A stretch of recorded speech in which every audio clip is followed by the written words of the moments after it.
Hi gang, in the grim dark civil war of the Horus Heresy, not every army was a sanctioned, organised force.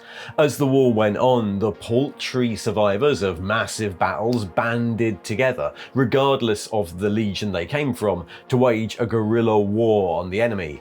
And now you can too, if you ever thought the Horus Heresy just wasn't complicated enough. Well, welcome to the Shattered Legions.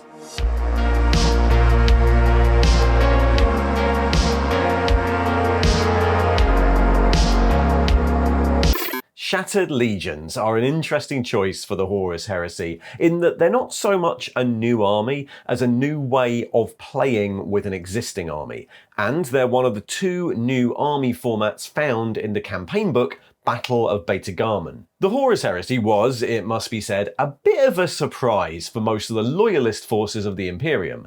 By accident or design, when the war broke out, there were loads of small, isolated units spread across the galaxy and cut off from their parent legions. And as the war went on, small bands of survivors attempted to group together to fight a guerrilla war against the victorious enemy. Near the start of the war, a massive proportion of these ad hoc forces were survivors of the Drop Site Massacre on Isstvan V, elements of the Raven Guard, Salamanders, and most prominently, the leaderless but massive Iron Hands Legion harrying the traitor forces as they closed on Terra. But as the war went on, Shattered Legion forces started operating on both sides, survivors of grueling battles, outcasts who didn't share the same loyalties as their parent legions, even deliberate guerrilla forces sent into the field to sow chaos became more and more common. The different units that made up these forces could often be quite fractious.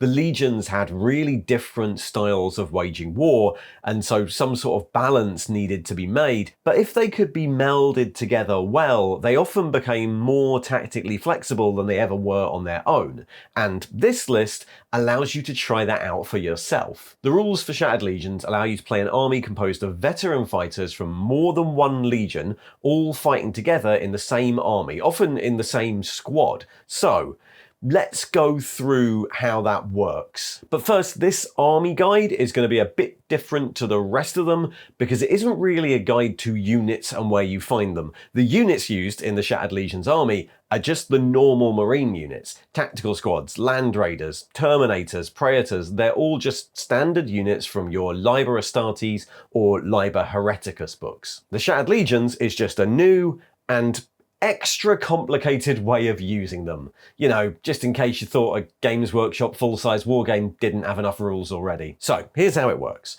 When you pick a Shattered Legions army, you need to pick either 2 or 3 legions from the following list, which is just a list of all of them. And then, because there is at least some attempt to make these rules manageable, you need to paint your models clearly as those legions.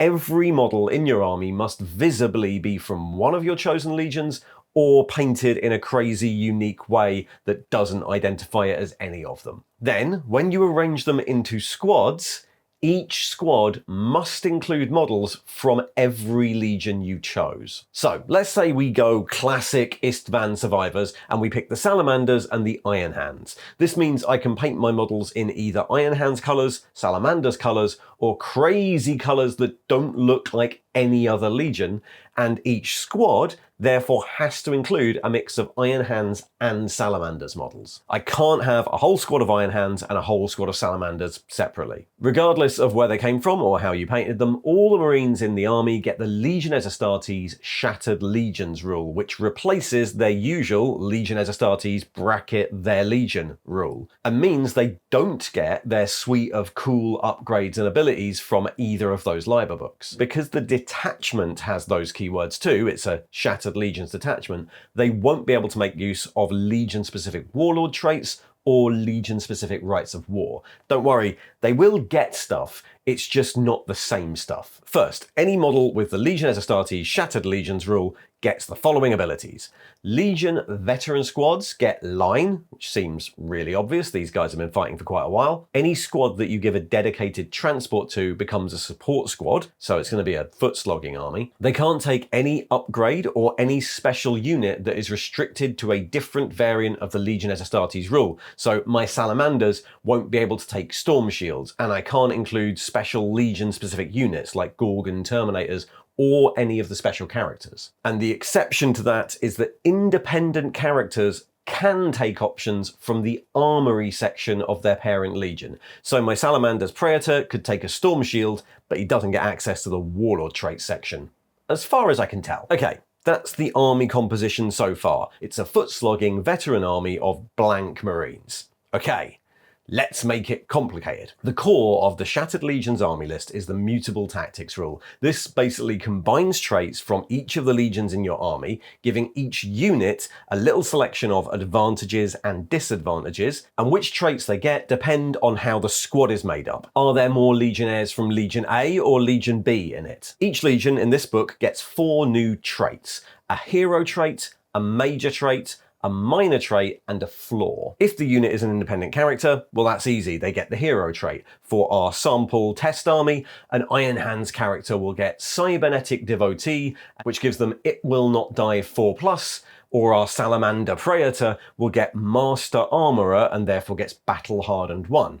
Easy. If the unit is a squad with multiple legions represented, which is all of them when you start, then the legion with the majority of the models gives the squad its major trait, and the legion with the minority of models gives the squad its minor trait and flaw. So this squad of 6 Iron Hands and 4 Salamanders would get the Iron Hands major trait, Unleash the Storm, which gives them +1 to wound with all shooting attacks within 12. And then they get the Salamander's minor trait and flaw, Steadfast Bulwark, giving them Feel No Pain 5+ if they are charged, and Prudent Fighters, which means they can't attack units falling back or sweeping advance them. If the unit has equal numbers of models in the majority, you just get to pick which one counts, and the same with the minority. If you picked 3 legions, the one in the middle just doesn't contribute anything, and models painted as no legion never contribute anything to these rules. So in our sample squad, those are the rules, and a different squad could be different, or you could set up all your squads like this. But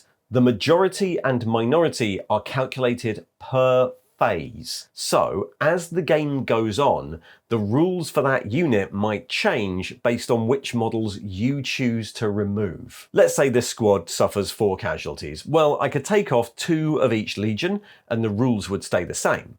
But if I took off 4 Iron Hands, then our majority and minority would switch, and now I get a new set of rules. The Salamander's major trait, Scions of the Flame, would give me +1 to wound with Flamer or Melter weapons, and the Iron Hand's minor and flaw would give me Iron Resolve, Feel No Pain 5+ against shooting, and Overly Cautious, no running or sweeping advances at all. Alternatively, I could take off all 4 Salamanders, making the unit Iron Hands only.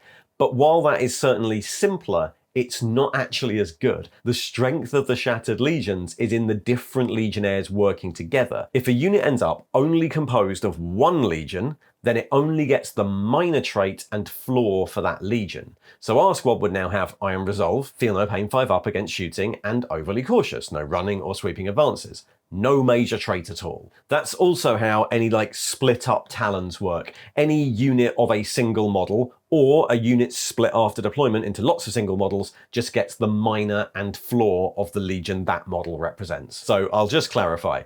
Independent characters get the hero trait. Mixed units, which is all of them at the start, get the major trait of the majority legion and the minor trait and flaw of the minority legion.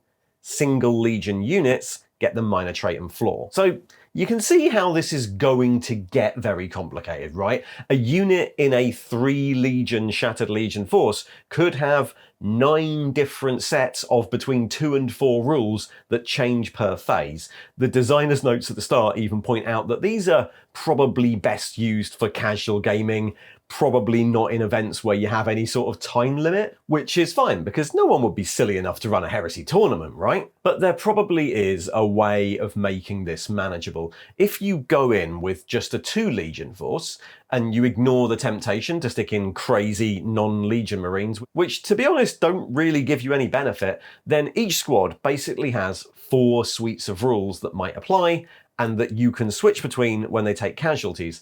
That's not that more complicated than Dark Angels or Raven Guard or Thousand Suns. Certainly not for your opponent anyway, and that's the person who's more likely to be annoyed at this. In fact, the rules at the start recommend making a cheat sheet for your army, so you don't have to keep flicking through this massive list, and so that you can give a summary to your opponent. But since that's basically all the rules for Shattered Legions, we are going to go through all of them now, because some of them are very characterful, and then take a look through the only actual new units, the 2 special characters introduced in the book. The book does all its traits in Legion order, so we'll start with the Dark Angels. Normally, Dark Angels units would be able to pick from 6 hexagrammaton rules, so Dark Angels players should be used to needlessly overcomplicated armies. In fact, this is probably a simpler way to play them. Anyway, they don't get that. Dark Angels characters are champions of Old Caliban, and they get the Monster Hunter rule.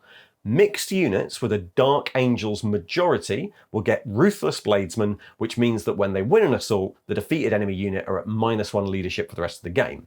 Mixed units with a Dark Angels minority, or Dark Angels only units, will get Children of Old Night, meaning snapshots at BS2, but are so bad at working with other legions, the whole unit has -1 leadership, which is very in character. Emperor's Children get a little slower when teaming up with other people. They lose their usual strikes first on the charge rule, but they're still very assault focused.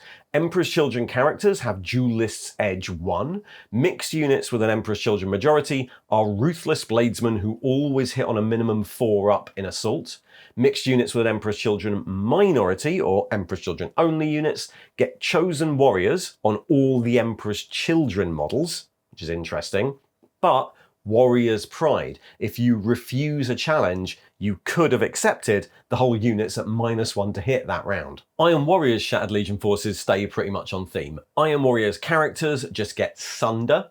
Mixed units with an Iron Warriors majority get +1 to armor penetration rolls and +1 to wound rolls made against dreads and robots, which is really similar to their usual Legion trait of just getting +1 strength against all that stuff. In fact, it's actually slightly better against dreads and robots. Mixed units with an Iron Warriors minority or Iron Warriors only units get to be leadership 10 against morale checks in the shooting phase, but without their rigid command system, they have no restraint, and when making shooting reactions, all their guns become get hot. Definitely one of the more powerful but also silly sets of rules here. White Scars lean hard into the guerrilla roving warband theme. They lose their blanket +1 movement, but White Scars characters get Sudden Strike 1. Mixed units with a White Scars majority get shrouded whenever they run. Mixed units with a White Scars minority, or White Scars only units, always move a full 6 inches when making sweeping advances, running or reacting. But if they don't move at least 4 inches every turn, they're at -1 leadership. Bit of a weird one to use that. You're actually a bit faster if you have fewer White Scars in your unit. Okay, Space Wolves lose their normal ability to run and charge, so they're a little bit slower, but their traits make them able to inflict more damage when doing either of those two things. Space Wolves characters get Reaping Blow 1, which I imagine stacks with all their Frost Weapon Reaping Blows. I'm not sure. Mixed units with a Space Wolves majority get +1 to wound when they've charged.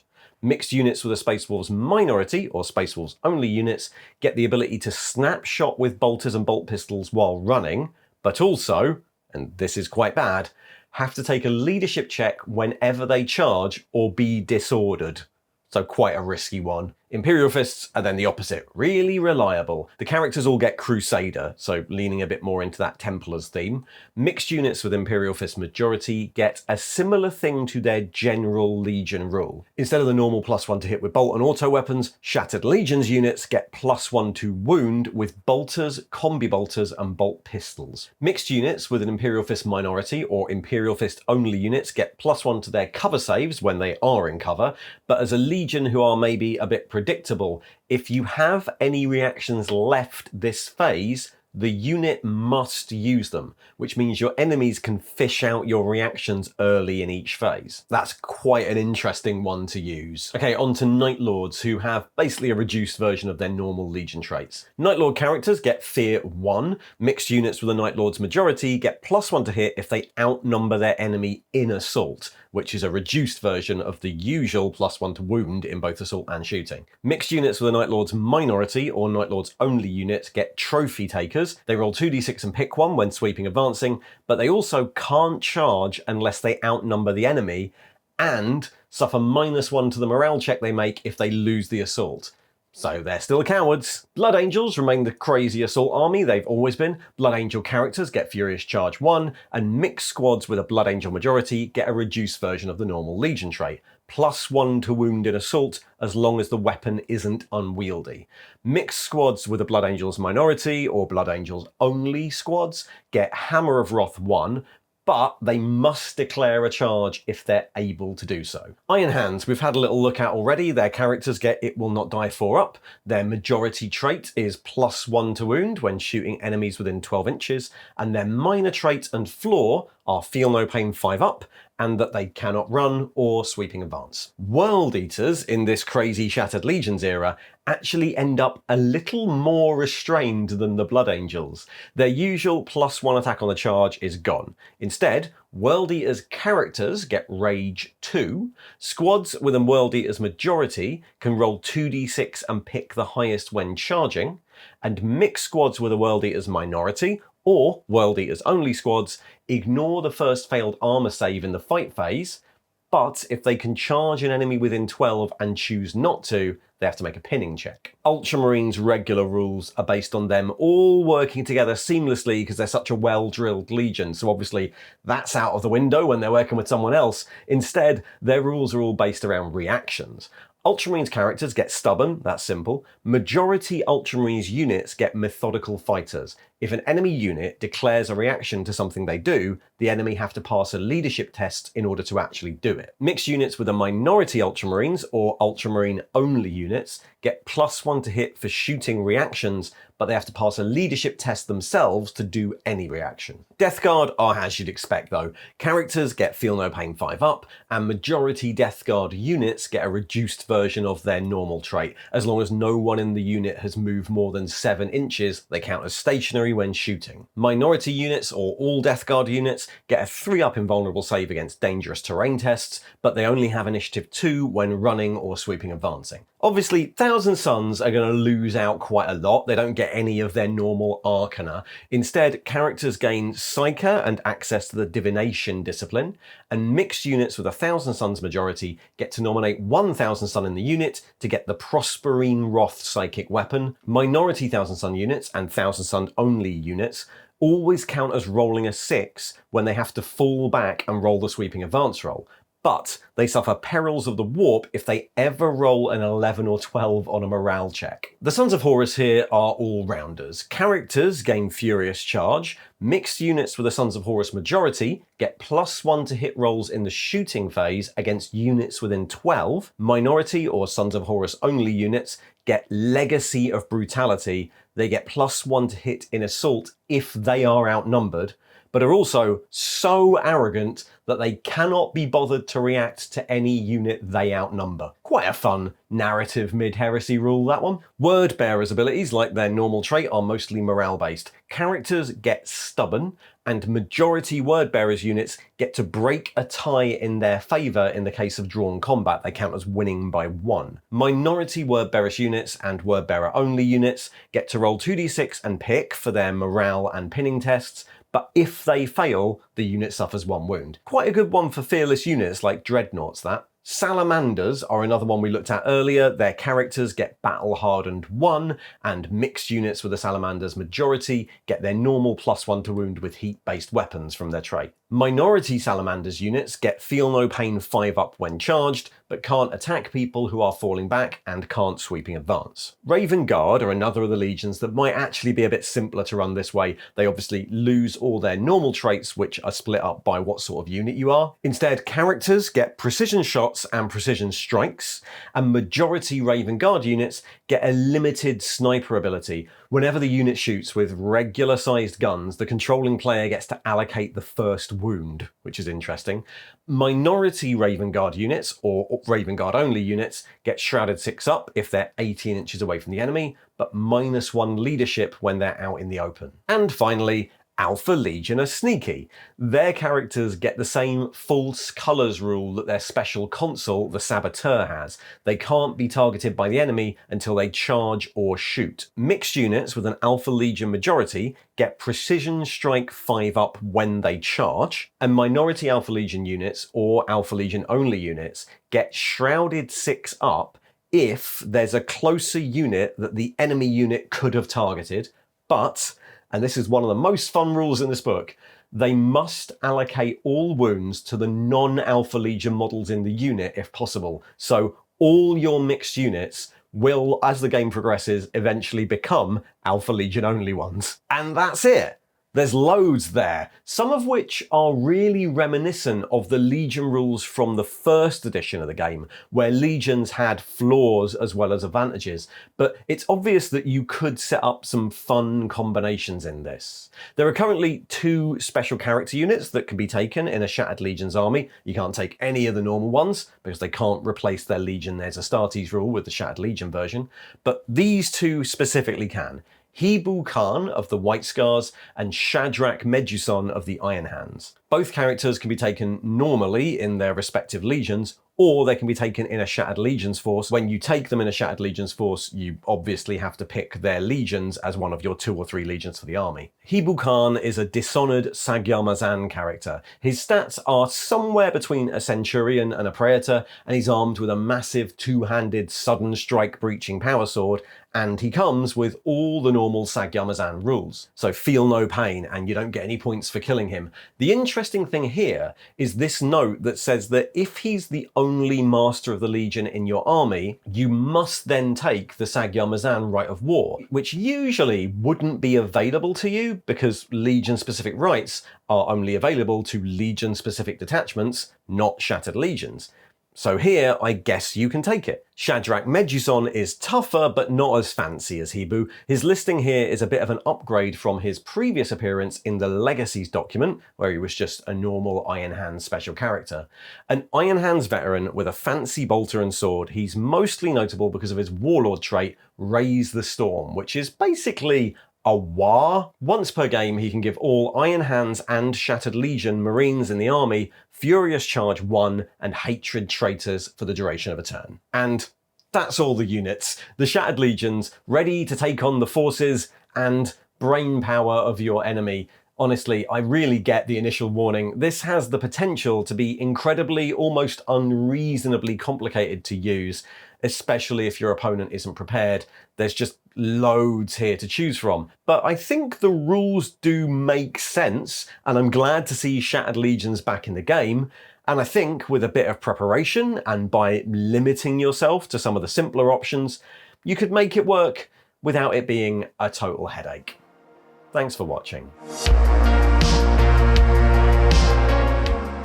And if you'd like to hear more about the Horus Heresy or other Warhammer games, there's a little video popping up there on the right, or you can support the channel. Click the affiliate link in the description to buy models from Firestorm Games, join the Patreon for early access videos, a chance to vote on book club, and access to the Discord, or just click all the usual YouTube thingies below. See ya!